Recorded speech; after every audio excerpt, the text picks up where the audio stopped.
Assalamualaikum warahmatullahi wabarakatuh. Sebelum kita lebih jauh membahas tentang akhlakul karimah, terlebih dahulu kita pelajari dulu definisi dari akhlakul karimah itu sendiri. Adapun untuk pengertian akhlakul karimah sendiri adalah budi pekerti, akhlak dan tingkah laku tabiat yang terpuji, baik dan mulia sesuai dengan ajaran Islam yang seharusnya dimiliki oleh setiap muslim dan muslimah.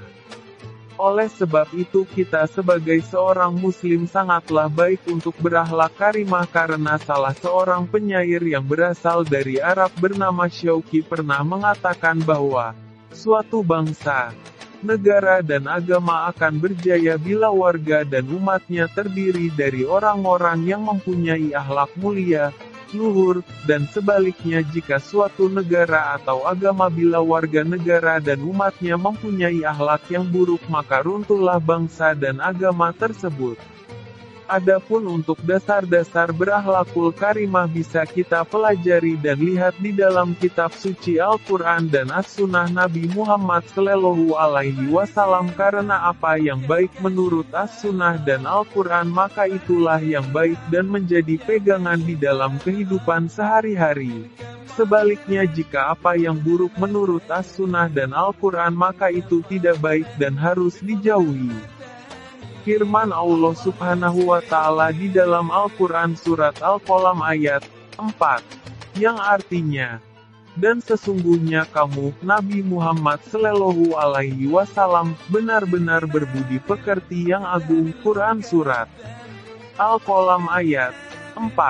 Ciri-ciri akhlakul karimah dan perilaku yang mencerminkan akhlakul karimah di dalam ajaran Islam antara lain: berusaha untuk tetap bersikap adil, baik dalam kondisi senang dan susah baik terhadap diri sendiri maupun ke orang lain. Menjaga sholat karena sholat dapat menghalangi dari sifat-sifat tercela dan hina. Menjaga adab berbicara kepada orang lain seperti jangan memotong pembicaraannya sebelum selesai dan mendustakan ataupun meremehkan ucapan orang lain. Lalu ciri perilaku akhlak karimah selanjutnya ialah dengan membaca kitab suci Al-Quran dan merenungkan isi kandungnya karena Al-Quran mengandung petunjuk dan cahaya.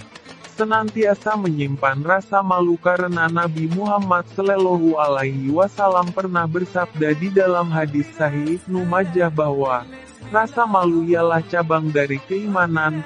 Hadits riwayat Ibnu Majah. Ciri-ciri berakhlakul karimah selanjutnya ialah dengan melakukan puasa baik itu puasa sunnah dan puasa wajib Ramadan karena puasa itu dapat mensucikan jiwa, memperbaiki perilaku, menumbuhkan akhlak mulia dan mampu menahan hawa nafsu. Macam-macam akhlakul karimah diantaranya: pertama, ta'aruf yang mempunyai arti kegiatan bersilaturahmi seperti bertatap muka, bertamu ke rumah seseorang muslim baik itu teman, saudara dan orang tua kita sebagai cara untuk mempererat tali silaturahmi, ta'aruf.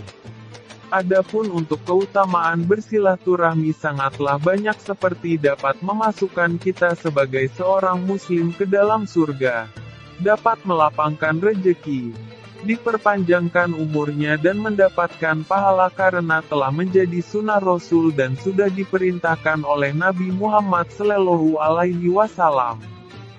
Kedua, ta'awun yang artinya sikap tolong-menolong dan saling membantu satu dengan yang lain dalam hal kebaikan. Bukan tolong-menolong dalam hal perbuatan dosa karena di dalam Al-Quran Surat Al-Maidah ayat 2 yang artinya, dan tolong-menolonglah kalian dalam hal mengerjakan kebaikan dan takwa. Dan janganlah kamu tolong-menolong dalam hal perbuatan dosa dan pelanggaran.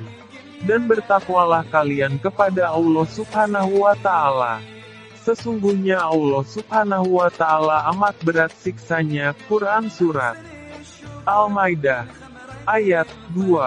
Ketiga, husnuzon yang artinya berprasangka baik terhadap Allah Subhanahu wa Ta'ala. berprasangka baik terhadap diri sendiri dan berprasangka baik terhadap orang lain karena manfaat dan keutamaan husnuzon. Berprasangka baik juga cukup banyak bagi seseorang seperti akan menenteramkan jiwa dan pikiran, menjadi lebih rendah hati, hidup menjadi lebih ringan, dapat memantapkan keimanan seseorang, terhindar dari penyesalan akibat berburuk sangka, selalu berbahagia dan bisa lebih ikhlas dalam menjalani kehidupan. Keempat, zuhud yakni meninggalkan sesuatu yang disayangi ataupun disukai, bersifat duniawi seperti harta dan kemewahan. Sifat zuhud biasanya lebih mengharapkan sesuatu lebih baik yang bersifat kebahagiaan akhirat. Namun sifat zuhud ini bukan berarti melarang umat muslim untuk mempunyai harta dan kemewahan dunia.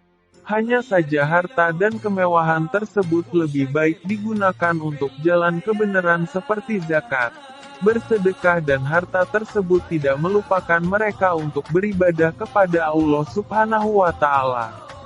Kelima, berbuat baik ke orang lain karena kita sebagai manusia tidak bisa hidup tanpa bantuan orang lain. Ikhlas bahwa mengerjakan suatu pekerjaan itu semata-mata mengharapkan ridho dari Allah Subhanahu wa Ta'ala. Tawakal atau berserah diri kepada Allah Subhanahu wa Ta'ala. Bersabar, lapang dada, jujur, amanah dan selalu bersyukur atas semua yang diberikan oleh Allah Subhanahu wa Ta'ala kepada kita sebagai hamba-Nya. Demikian yang bisa saya sampaikan. Mohon maaf bila ada kesalahan, itu semata-mata kebodohan saya. Dan bila ada benarnya, itu semata-mata ilmu dari Allah Subhanahu wa Ta'ala. Dan semoga saja ulasan ini bisa menjadi pembelajaran bagi kita sebagai seorang muslim untuk lebih baik lagi. Wallahu a'lam. Wassalamualaikum warahmatullahi wabarakatuh.